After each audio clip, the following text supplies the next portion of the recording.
Assalamualaikum warahmatullahi wabarakatuh dan salam sejahtera bagi kita semua. Perkenalkanlah kami dari tim Alan Turing dengan saya Ridho Budaya Septarianto selaku pembicara pertama, rekan saya Angelika Milano selaku pembicara kedua, dan rekan saya Nenes Renata selaku pembicara ketiga.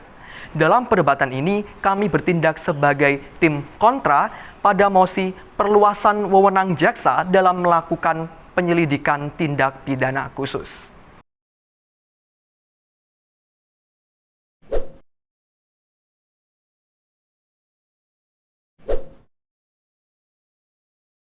Mohtar Kusumaatmadja dalam teori hukum pembangunan menyatakan bahwa tujuan hukum bukan hanya terkait kepastian dan keadilan, namun kedaya gunaannya. Sejalan dengan inilah, maka perluasan wewenang jaksa dalam penyelidikan tindak pidana khusus akan mengekang kedaya gunaan hukum sebab hanya berujung pada tumpang tindih kewenangan. Dewan juri yang terhormat, sebelum memasuki argumentasi, mari kami hantarkan menuju latar belakang ketidaksetujuan kami terhadap mosi ini. Secara historis, HIR memberikan wewenang bagi jaksa dalam penuntutan dan penyidikan. Dalam perkembangannya, rekonstruksi hukum acara pidana melalui Kitab Undang-Undang Hukum Acara Pidana telah menghapuskan wewenang jaksa dalam melakukan penyidikan, sehingga sangat tidak tepat ketika wewenang jaksa justru diperluas bahkan hingga penyelidikan.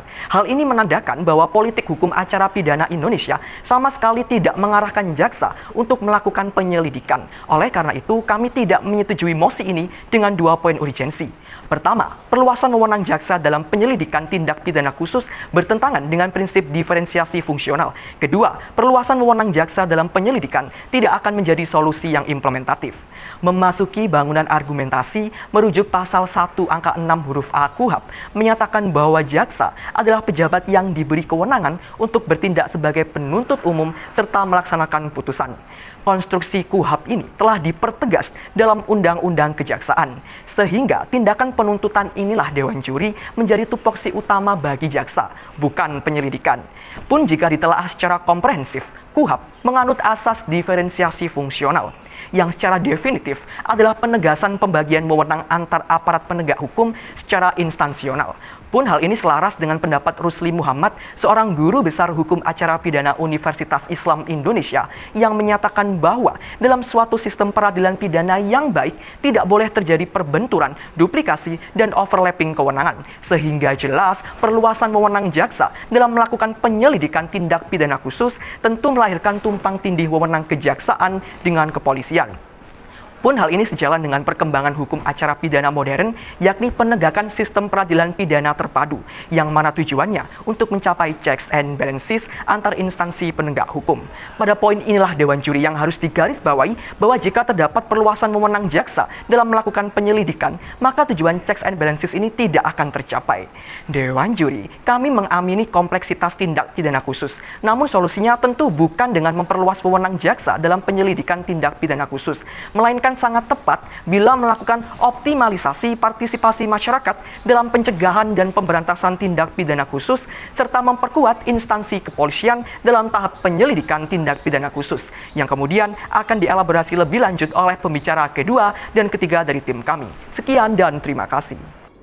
Profesor Edward Omar, Guru Besar Ilmu Hukum Pidana Universitas Gadjah Mada, pernah mengatakan bahwa dalam asas diferensiasi fungsional, setiap aparat penegak hukum dalam sistem peradilan pidana memiliki tugas dan fungsinya sendiri yang terpisah antara satu dengan yang lain. Berkaitan dengan mosi ini, Dewan Juri yang terhormat tentunya tidak sejalan dengan asas tersebut, lantaran posisi jaksa dalam hal ini tak hanya berfungsi sebagai penuntut umum, namun juga berfungsi sebagai penyelidik, yang sejatinya akan membawa problematika ke depannya. Memasuki bangunan argumentasi, Dewan Juri serta pemerhati konstitusi yang terhormat, bahwa dalam asas diferensiasi fungsional sebagaimana yang telah dipaparkan oleh pembicara pertama, yang pada pokoknya membahas terkait bagaimana sistem peradilan pidana sejatinya dijalankan, adalah bertujuan untuk membentuk sistem peradilan dengan adanya pemisahan tugas yang sesuai dengan fungsi daripada lembaga tersebut. Dalam sistem peradilan pidana di Indonesia, kita mengenal bahwasanya pemisahan ini terjadi dalam 3 proses, yaitu proses penyelidikan, penyidikan, serta penuntutan. di mana penyelidikan menurut pasal 1 angka 5 KUHP merupakan serangkaian tindakan penyelidik untuk mencari dan menemukan suatu peristiwa yang diduga sebagai tindak pidana guna menentukan dapat atau tidaknya dilakukan penyidikan menurut cara yang diatur dalam undang-undang ini. Oleh karena itu, Dewan Juri yang terhormat, dapat dipahami bahwa dalam proses penyelidikan hanyalah untuk menentukan ada atau tidaknya tindak pidana dalam suatu peristiwa. Apabila kita kaitkan dengan fungsi kejaksaan pada pasal 1 angka 1 Undang-Undang Nomor 11 Tahun 2021, jaksa adalah pejabat fungsional yang diberikan wewenang oleh undang-undang untuk bertindak sebagai penuntut umum dan pelaksana putusan pengadilan yang telah memperoleh kekuatan hukum tetap serta wewenang lain berdasarkan undang-undang. Pun Dewan Juri yang terhormat, tidak ada korelasi antara penyelidikan yang notabene menentukan ada atau tidaknya tindak pidana dengan fungsi jaksa tersebut. Hal ini akan berujung pada ex falso quo libet atau salah konsep, salah kesimpulan. Justru, fungsi penyelidikan tersebut menjadi sesuai apabila penyelidikan dilakukan oleh pejabat kepolisian yang telah diberikan wewenang oleh undang-undang untuk melakukan penyelidikan. Sebagaimana yang telah diamini oleh Yahya Harahap dalam bukunya Pembahasan Permasalahan dan Penerapan KUHP halaman 103, di mana di situ termaktum bahwa polisilah yang berwenang dalam melakukan penyelidikan dan tidak dibenarkan adanya campur tangan dari instansi dan pejabat lain. Hal ini Dewan Juri yang terhormat dilakukan untuk mencegah kesimpang siuran serta tumpang tindih kekuasaan antara penegak hukum seperti pada masa HIR. Apabila terjadi perluasan kewenangan jaksa dalam tindak pidana khusus Dewan Juri yang terhormat, maka berpotensi tidak adanya batasan yang jelas antara jaksa serta polisi. Tentu, hal ini akan melahirkan dualisme proses penyelidikan, di mana baik polisi serta jaksa sama-sama memiliki kewenangan untuk melakukan penyelidikan. Ketika dalam praktiknya ditemukan perbedaan persepsi antara jaksa serta polisi saat penyelidikan, hal ini akan menimbulkan ketidakpastian hukum atau Rechtsonzekerheid. Padahal dalam putusan Mahkamah Konstitusi nomor 23/PUU 5/2007 pada halaman 46 diuraikan bahwa dalam pembentukan suatu norma, salah satu asas utama yang harus diperhatikan adalah kepastian. Sungguh ironis ketika tujuan mulia perluasan kewenangan jaksa tertutupi dengan terhambatnya jaminan kepastian hukum bagi pencari keadilan. Oleh karena itu, Dewan Juri yang terhormat, kami menawarkan beberapa solusi. Pertama adalah untuk meningkatkan partisipasi masyarakat sebagai whistleblower serta mendorong peran justice collaborator dalam pengungkapan tindak pidana khusus. Kedua adalah untuk memperkuat instansi kepolisian melalui program pelatihan. Dan yang terakhir adalah untuk mengefektifkan kembali mekanisme koordinasi antara kepolisian, kejaksaan, serta pengadilan melalui forum, di mana hal ini akan dielaborasi lebih lanjut oleh pembicara 3 tim kami. Oleh karena itu, Dewan Juri yang terhormat, dari permasalahan tersebut kami tidak menemukan adanya urgensi untuk memberikan jaksa kewenangan menyelidiki tindak pidana khusus, sebab politik hukum HIR maupun KUHP tidak mengamini kewenangan jaksa untuk melakukan penyelidikan. Sekian dan terima kasih. Nanette dan Zelnick dalam bukunya berjudul Law and Society in Transition Toward Responsive Law menggagas legal responsive theory bahwa hukum sejatinya tidak bersifat reaktif. Hukum harus responsif, dalam artian harus mampu memberikan jawaban secara proporsional sesuai dengan permasalahan yang dihadapi. Sejalan dengan mosi kita pada hari ini, dengan memperluas kewenangan jaksa dalam penyelidikan tindak pidana khusus, sejatinya tidak mencerminkan respon yang tepat dalam menghadapi permasalahan. Sebagaimana disampaikan pembicara kedua dari tim kami, diferensiasi fungsional dalam KUHP berfungsi untuk menjernihkan dan mempertegas batasan tanggung jawab antar aparat penegak hukum. Maka bayangkan Dewan Juri yang terhormat, ketika satu lembaga mempunyai kewenangan baik menyelidik maupun menuntut, dikhawatirkan akan timbul abuse of power akibat lemahnya mekanisme check and balance. Sebelum membayangkan kinerja kejaksaan sebagai penyelidik tindak pidana khusus, mari saya hantarkan pada fakta lembaga KPK yang telah berwenang menyelidik hingga menuntut tindak pidana korupsi. peneliti Indonesia Corruption Watch Wana Alamsyah menyatakan jumlah penghentian penyelidikan pada tahun 2020 oleh KPK meningkat dari 2 kasus per bulan menjadi 18 kasus per bulan. Penghentian penyelidikan ini sejatinya mengindikasikan terjadinya bentuk penyalahgunaan wewenang oleh KPK. Sehingga dapat dibayangkan bagaimana lemahnya mekanisme check and balance yang dapat berujung pada penyalahgunaan wewenang bila kejaksaan berwenang menyelidik sekaligus menuntut tindak pidana khusus. Selain itu, perluasan wewenang ini sejatinya berpotensi menimbulkan overload atau melampauan tugas kejaksaan yang telah memiliki dominus litis dalam hal penuntutan.